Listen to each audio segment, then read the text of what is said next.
Warahmatullahi wabarakatuh. Selamat siang dan salam sejahtera untuk kita semua.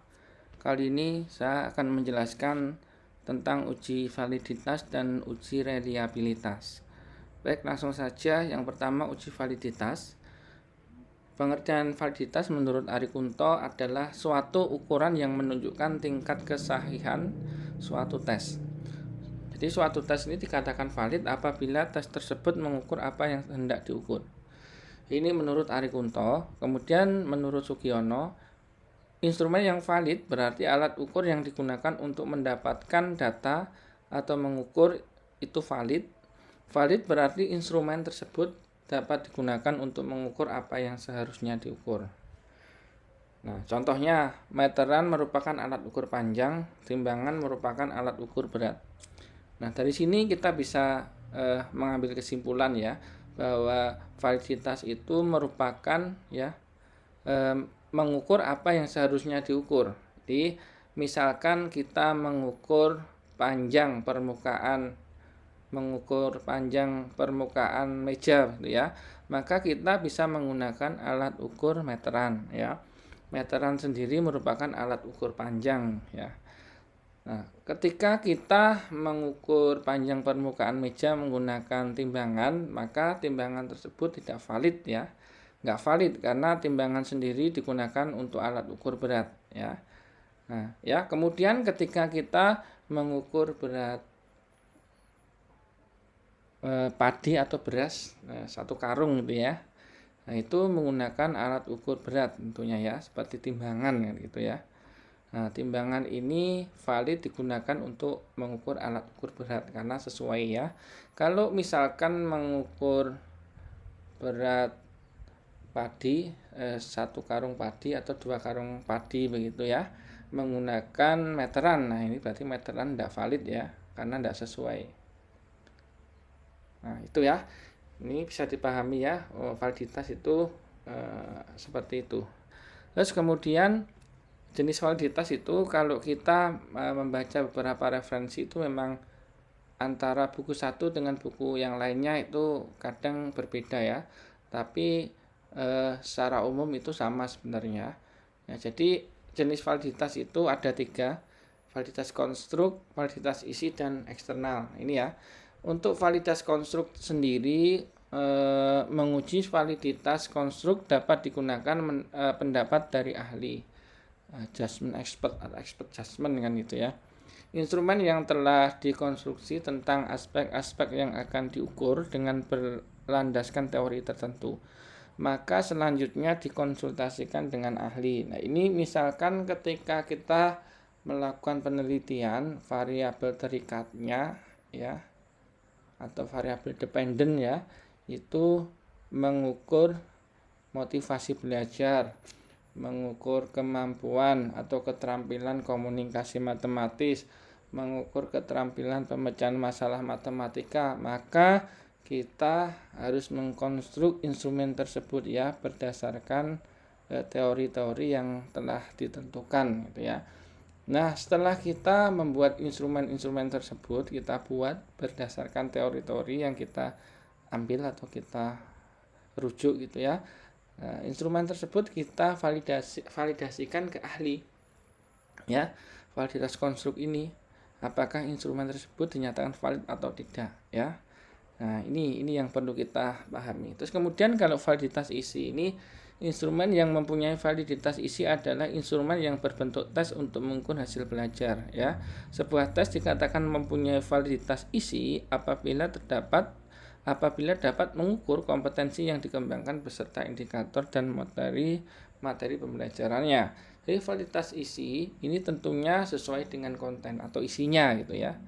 Nah, kalau misalkan lebih umum dulu, ketika kita ingin melakukan penelitian ya tentang pembelajaran matematika di SD gitu ya, maka kontennya ya jangan soalnya jangan pembelajaran IPA SD. Nah, ini berarti validitas isinya tidak memenuhi, jadi harus sesuai ya. Terus kemudian untuk materinya harus sesuai, dan kemudian kurikulumnya ya. kurikulumnya atau standar isinya juga harus sesuai ya. Nah, dari kompetensi inti, kompetensi dasar, kemudian indikator beserta kisi-kisinya itu juga harus sesuai ya, harus sesuai. Nah, ini tentunya juga akan divalidasi oleh ahli itu ya. Divalidasi oleh ahli.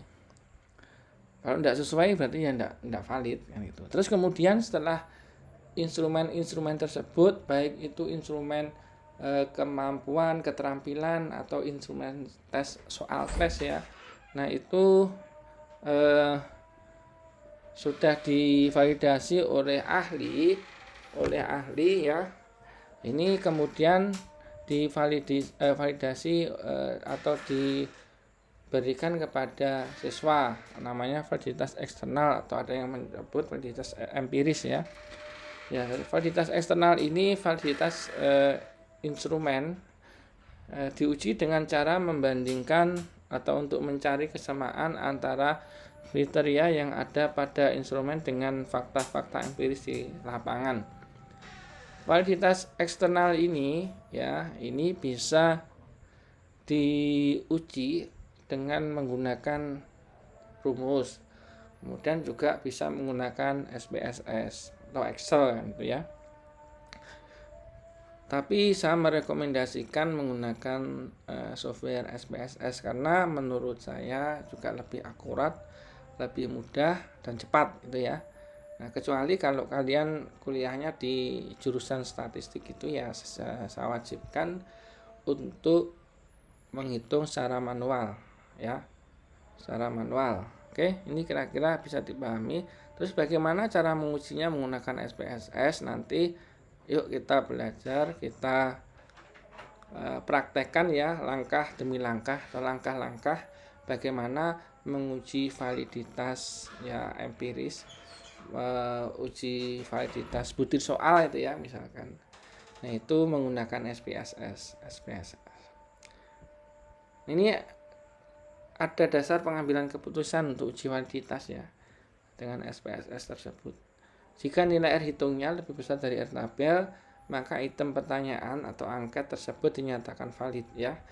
Nah, kemudian jika nilai R hitung lebih kecil dari R tabel, maka item pertanyaan atau angket tersebut dinyatakan tidak valid. Dua poin ini yang perlu kalian pahami ya. Jangan sampai terbalik ya. Kalau lebih besar Anda menyatakan tidak valid, nah ini fatal ya. Jadi kalau lebih besar itu berarti valid. R hitung lebih besar dari R tabel berarti valid. Nah, ini perlu kita hafalkan dan juga kita pahami gitu. Kalau sampai kita tidak hafal juga atau salah, itu ya fatal karena hanya ada dua pilihan ya, lebih besar atau lebih kecil kan gitu. Ini yang pertama, kita menggunakan atau membandingkan antara R hitung dengan R tabel. Kemudian yang kedua, kita bisa melihat menggunakan nilai signifikan ya. Ini dari hasil output SPSS ya. Jadi jika nilai signifikan totalnya lebih kecil dari 0,05, maka item pertanyaan atau angket tersebut dinyatakan valid. Kemudian jika nilai totalnya lebih besar dari 0,05, maka item pertanyaan atau angket tersebut dinyatakan tidak valid. Jadi kalau ingin valid ya sebaiknya lebih kecil dari 0,05 itu ya. Nah, ini nanti kita lihat ya, kita interpretasikan. Nah, saya ada contoh hasil uji validitas. Oke, kemudian yang kedua, instrumen itu selain valid juga harus reliable ya. Apa itu reliable? Kalau kalian mau membaca beberapa referensi itu banyak pendapat ya yang disampaikan oleh para ahli itu. Ya, semuanya benar ya, tinggal nanti kalian pilih saja mana yang menurut kalian lebih benar, lebih bagus, lebih mudah dipahami itu ya.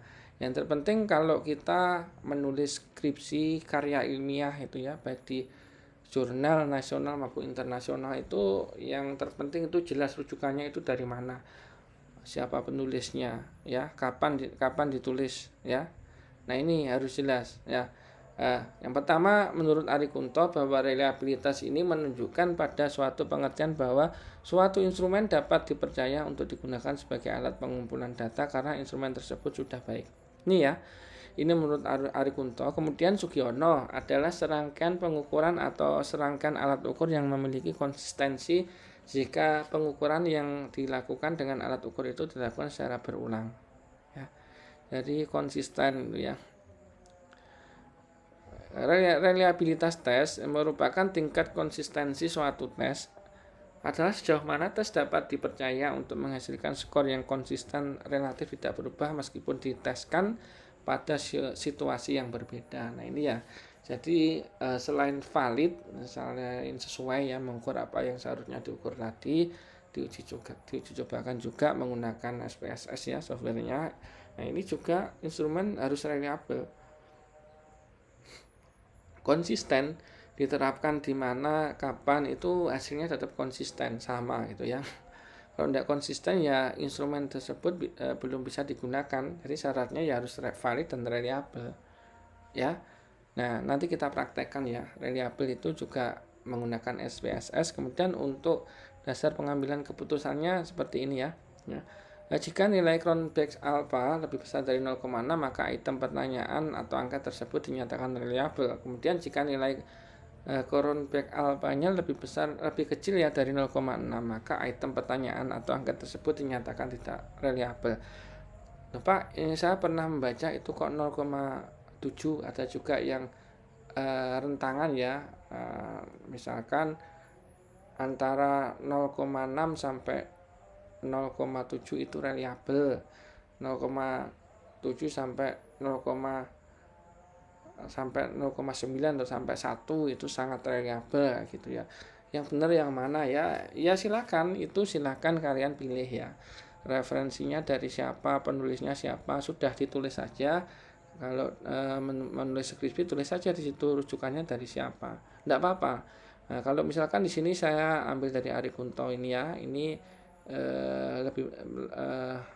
lebih besar dari 0,6 ya Cronbach alfanya, maka dinyatakan reliable ya.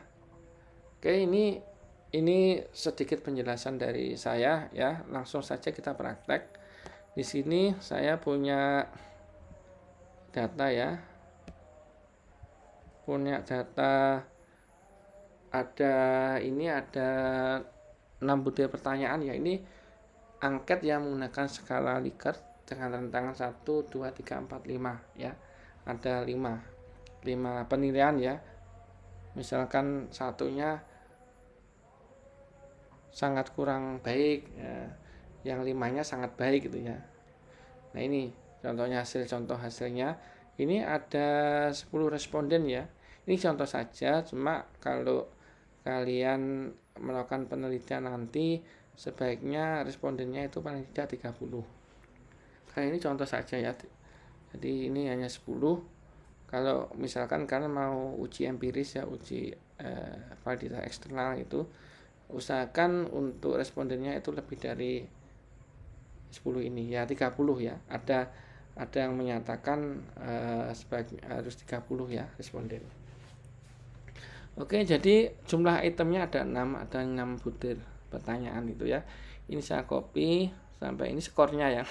Skor total berarti ini saya tambahkan totalnya. Ini saya copy ya, kemudian saya masukkan ke SPSS. Ini saya menggunakan MacBook ya, kalau menggunakan Windows kurang lebih sama ya. Sama. Nah, saya Ctrl V atau paste ya. Nah, ini hasilnya seperti ini. Terus ini kemudian variable view-nya ini desimalnya kita buat 0 saja ya. Kalau tidak dibuat 0 sebenarnya juga tidak apa-apa, tapi ini supaya lebih rapi gitu kan ya. Nah kalau seperti ini kan tidak ada 0 komanya ya. Terus kemudian untuk ini kan responden ya, itemnya ya. item 1, 2, 3, 4, 5, 6, 7. 7 ya, ada 7 ya. Ini coba kita cek lagi. 1, 2, 3, 4. Oh, ada 6 yang ketujuh total ya. Ini totalnya, total.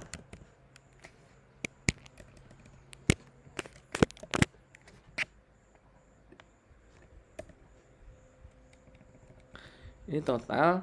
Terus ini var 1, var 0002 dan seterusnya. Ini untuk lebih mudahnya kita replace saja ya. Kita ganti saja item ya. Item 1, item 2 itu caranya bagaimana? Kita cari find ini ya. Edit find kemudian di replace. Kita ketik aja di situ itu apa? Ini ya, ini loh, ini var ya. Var 0 nolnya berapa ya? 1, 2, 3, 4 ya. Nah, kemudian replace diganti apa? Diganti item gitu ya. Tinggal kita klik replace all. Nah, otomatis langsung terganti ini item 1, 2, 3, 4, 5, 6 dan yang terakhir total. Oke. Bagaimana cara kita melakukan uji validitas menggunakan SPSS ya. Ini dalam bentuk angket. Caranya yang pertama klik analyze, kemudian silahkan pilih scale. Oh, bukan scale ya, pilih correlate. Kalau scale tadi reliabilitas, kalau ini validitas pilih correlate dan bivariate ya. Analyze, correlate dan bivariate, klik. Nah, terus kalau sudah seperti ini kita pindah ya, item dan totalnya ini kita pindah semua, kita pindah. Terus kemudian option biarkan default, stylenya juga biarkan, ini juga biarkan ya. Terus ini persennya dicentang, total biarkan ya. Langsung saja kalau sudah seperti ini langsung klik OK. Nah, ini hasilnya ya.